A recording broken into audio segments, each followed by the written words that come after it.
Normal ডেলিভারির প্রসেসটি অনেক সহজ এবং সুন্দর। তারপরেও অনেকের কাছে এই প্রসেসটি অনেক জটিল মনে হতে পারে, কারণ নর্মাল ডেলিভারির কিছু টিপস ও ট্রিক্স রয়েছে। আজকের ভিডিওটি আমরা 8টি এমন টিপস নিয়ে সাজিয়েছি যা আপনার নর্মাল ডেলিভারিকে জলের মতো সহজ করে দেবে। অনেকেই নর্মাল ডেলিভারি চান, কিন্তু প্রথমবার নর্মাল ডেলিভারি হওয়ার কারণে তারা জানেন না ডেলিভারির সময় কোন কাজগুলো করতে হবে এবং কোন কাজগুলো পরিহার করতে হবে, যার কারণে ডেলিভারি রুমে গিয়ে তারা খুবই আশ্চর্য হয়ে যান এবং বুঝতে পারেন না কি করবেন। এর কারণে ব্যথা সহ্য করার পরে অনেকের নর্মাল ডেলিভারি হয় না। এই ভিডিওটি সম্পূর্ণ দেখে নিন। নর্মাল ডেলিভারি সম্পর্কিত সমস্ত তথ্য আপনারা পেয়ে যাবেন এবং ভীতিগুলো কেটে যাবে। Hello মামিজ, daddy's and all my lovely viewers, সকলের কাছে অনুরোধ থাকবে আপনারা যারা আজকে এই চ্যানেলে নতুন তারা অবশ্যই মা ও শিশুর স্বাস্থ্য বিষয়ক এমনই উপকারী ভিডিওগুলো পেতে চ্যানেলটি সাবস্ক্রাইব করে পাশে থাকা বেল আইকনটি ক্লিক করে অল নোটিফিকেশনে ক্লিক করে দেবেন। এতে করে আমরা ভিডিও আপলোড করার সাথে নোটিফিকেশন আপনাদের কাছে পৌঁছে যাবে। আপনারা আমাদের Facebook page health Bangla beauty follow করুন। চলুন মূল ভিডিওতে যাওয়া যাক। প্রথমে কিছু কথা বলে রাখা ভালো, নর্মাল ডেলিভারি কিন্তু সকলেই করাতে পারেন না।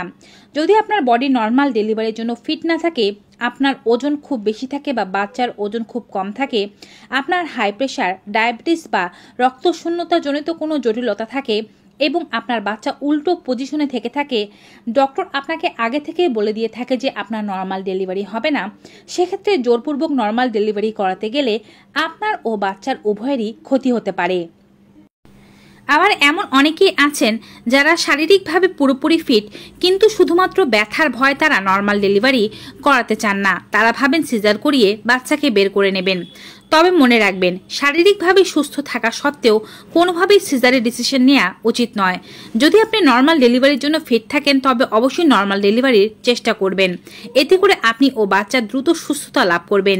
সিজার ডেলিভারি যদিও প্রথম দিকে সহজ মনে হতে পারে, কিন্তু পরের দিকে এর কমপ্লিকেশনসগুলো বাড়তে পারে। তো যাই হোক না কেন, এবারে আসি টিপস ও ট্রিক্সগুলো সম্পর্কে। নর্মাল ডেলিভারির প্রথম টিপস হিসেবে আমরা আপনাদেরকে বলবো শারীরিক ও মানসিকভাবে নিজেকে প্রস্তুত রাখা। যদিও নর্মাল ডেলিভারি সম্পর্কে আপনারা আগে থেকে অনেক ভয়ভীতির কথা শুনেছেন, যার কারণে ডেলিভারির একটি কঠিন ছবি মনের মধ্যে আঁকা আছে, এজন্য হয়তো ভয় পেতে পারেন। তবে মনে রাখবেন, বিষয়টি যেমনভাবে উপস্থাপন করা হয় আসলে বিষয়টি ততটা কঠিন নয়। ব্যথা সহ্য করার মতো মানসিক প্রস্তুতি অবশ্যই আপনাকে নিয়ে রাখতে হবে। যেহেতু আপনি মা হচ্ছেন, একটি সন্তানকে পৃথিবীতে ভূমিষ্ঠ করতে যাচ্ছেন, অল্প বিস্তর ব্যথা তো আপনাকে সহ্য করতেই হবে। মানসিকভাবে যদি ব্যথা সহ্য করার মতো মানসিকতা আপনার না থাকে, সেক্ষেত্রে আপনার নর্মাল ডেলিভারির ডিসিশন না নেওয়াই ভালো হবে। তবে মনে রাখবেন, এই ব্যথাটি থেমে থেমে আসে এবং মাঝখানে রেস্ট নেওয়ার মতো আপনি যথেষ্ট সময়ও পান। তাই এই ব্যথাকে ভয় পাওয়ার খুব বেশি কারণ নেই। যারা একবার নর্মাল ডেলিভারি করিয়ে ফেলেছেন তারা দ্বিতীয়বার সিজারের ডিসিশন না নিয়ে নর্মাল ডেলিভারিরই ডিসিশন নেন, কারণ তারা জানেন পরবর্তী জীবনে সুস্থতা লাভ করতে নর্মাল ডেলিভারি আমাদেরকে অনেক বেশি সাহায্য করে থাকে। দ্বিতীয় যে বিষয়টি খেয়াল রাখতে হবে তা হচ্ছে ডেলিভারির আগে ব্যথাকে চিনে রাখা। কখন নর্মাল ডেলিভারির ব্যথা উঠতে পারে এবং এই ব্যথাটি কিভাবে উঠতে পারে, কিভাবে নর্মাল ডেলিভারির লক্ষণগুলো চিনবেন তা আমি অল্প অল্প ধারণা দিয়ে দিচ্ছি। নর্মাল ডেলিভারি ব্যথা সাধারণত 37 সপ্তাহের পরে যে কোনো সময় উঠতে পারে। এর আগে যদি ব্যথা ওঠে এটি প্রিটার্ম লেবার হবে, আর যদি 42 সপ্তাহের পরে আপনার ব্যথা উঠে সেটি পোস্টটার্ম লেবার হবে। মোট কথা 37 সপ্তাহ থেকে 42 সপ্তাহের মধ্যেই আপনার নর্মাল ডেলিভারি ব্যথা উঠতে হবে। এই ব্যথাটি প্রথমে পিঠের মাঝখান দিয়ে উঠবে এবং অল্প অল্প করে উঠতে থাকবে। আস্তে আস্তে ব্যথার তীব্রতা বাড়বে এবং ব্যথার মাঝে সময়ের পার্থক্য কমতে থাকবে। এর সাথে অনেকেই জল ভাঙার মতো উপসর্গ দেখতে পান এবং প্রস্রাবের রাস্তা দিয়ে মিউকাস প্লাগ বেরিয়ে আসে এবং পিচ্ছিল এক ধরনের পদার্থ বেরিয়ে আসে বা অল্প অল্প করে রক্ত আসতে পারে।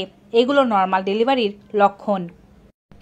তৃতীয় যে কাজটি করতে হবে তা হচ্ছে, যখন আপনি নর্মাল ডেলিভারির জন্য প্রস্তুতি নিয়ে ফেলেছেন এবং হসপিটালে অ্যাডমিট হয়েছেন, তখন আপনাকে অবশ্যই ব্যথার সাথে সাথে এটিকে কমানোর পদ্ধতি সম্পর্কেও জানতে হবে। আপনি যদি ব্যথার সাথে সাথে খুব বেশি চিৎকার চেঁচামেচি করেন, এতে করে আপনার এনার্জি অনেক বেশি লস হবে এবং আপনি নর্মাল ডেলিভারির জন্য শক্তি ও সামর্থ্য দুটোই হারাবেন। আপনার ব্যথা ওঠার সাথে সাথে আপনি অবশ্যই চেষ্টা করবেন নাক দিয়ে বড় করে শ্বাস নিতে এবং মুখ মুখ দিয়ে আস্তে আস্তে এই শ্বাসটি ছাড়তে।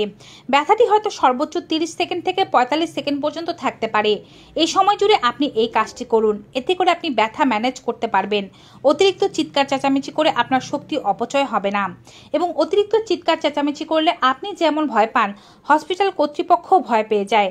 তাই এই বিষয়টি অবশ্যই মাথায় রাখতে হবে যে নর্মাল ডেলিভারিতে আতঙ্ক সৃষ্টি না করে সহ্য করার ক্ষমতা গড়ে তুলুন।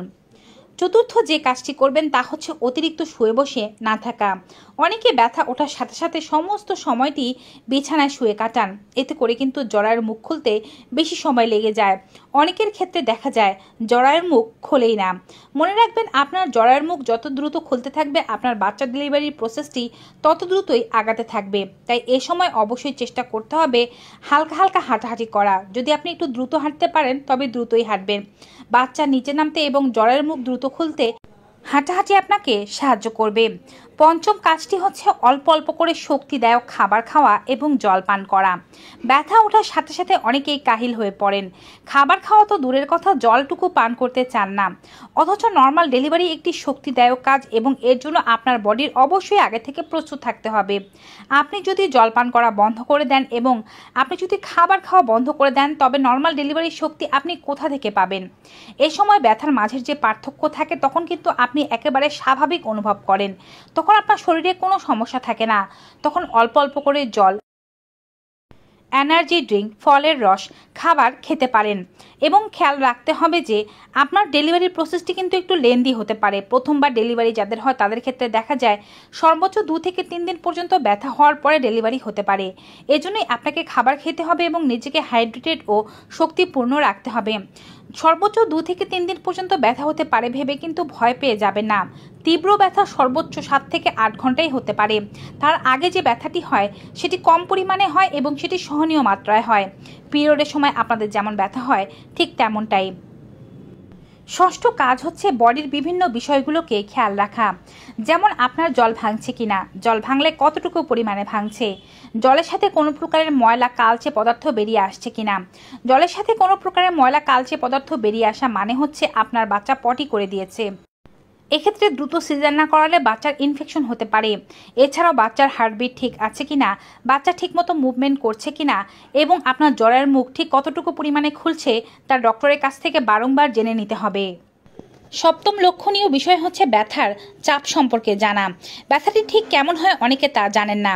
মলত্যাগ করার সময় যেমন আপনি চাপ অনুভব করতে পারেন বা মলত্যাগের জন্য প্রেশার আসতে পারে, ব্যথাটি অনেকটা তেমনই হয়। অনেকে মনে করে থাকেন মলত্যাগ করে ফেলবেন, তাই অনেকে চাপ দিয়ে জায়গাটি ধরে রাখেন। কিন্তু মনে রাখবেন, বাচ্চার নিচে নামতে ততটাই বেশি সময় লাগবে। তাই যখন আপনার প্রেশার আসবে তখন আপনি জায়গাটি নরম রাখবেন যেন বাচ্চা নিচের দিকে নামতে পারে। অষ্টম ও সর্বশেষ কাজ হচ্ছে বাচ্চাকে ডেলিভারি করানো। যখন আপনাকে ডেলিভারি রুমে নিয়ে যাওয়া হবে এবং আপনার পা দুটো উঁচু করে রাখা হবে, তখন ভেতর থেকে যখন বাচ্চা বের হওয়ার জন্য প্রেশার দিবে, ঠিক সেই মুহূর্তে আপনাকে শক্তি প্রয়োগ করতে হবে বাচ্চাকে বের করার জন্য। বাচ্চা যখন প্রেশার দেবে না তখন আপনি শক্তি প্রয়োগ করবেন না। অযথা যদি দুজনের শক্তি প্রয়োগের সময় ভিন্ন হয়, সেক্ষেত্রে বাচ্চা মাথায় আঘাত পেতে পারে এবং আপনিও বলশূন্য হয়ে যেতে পারেন। ঠিক যখন আপনার জরায়ুর ভেতর থেকে চাপ আসবে বা কন্ট্রাকশন আসবে, তখনই আপনি নিজের সমস্ত শক্তি দিয়ে বাচ্চাটিকে বের করে ফেলার চেষ্টা করবেন। এভাবে 2 থেকে 3 বার চাপ দিলে দেখবেন বাচ্চার মাথা বেরিয়ে গেছে। বাচ্চার মাথা বেরিয়ে গেলে সহজে তার শরীর এবং পরবর্তীতে প্লাসেন্টা বেরিয়ে আসতে পারে, কোনো জটিলতা আর থাকে না। আশা করছি নর্মাল ডেলিভারি নিয়ে আপনাদের আর কোনো ভয় নেই এবং নর্মাল ডেলিভারির প্রসেস সম্পর্কে এখন আপনারা পরিপূর্ণ অভিজ্ঞ হয়েছেন। ভিডিওটি ভালো লেগে থাকলে বেশি বেশি সকলের সাথে শেয়ার করে দেবেন। আজকের মতো এখানেই বিদায় নিচ্ছি ভিউয়ার্স। সবাই ভালো থাকুন, সুস্থ থাকুন। Goodbye and take care.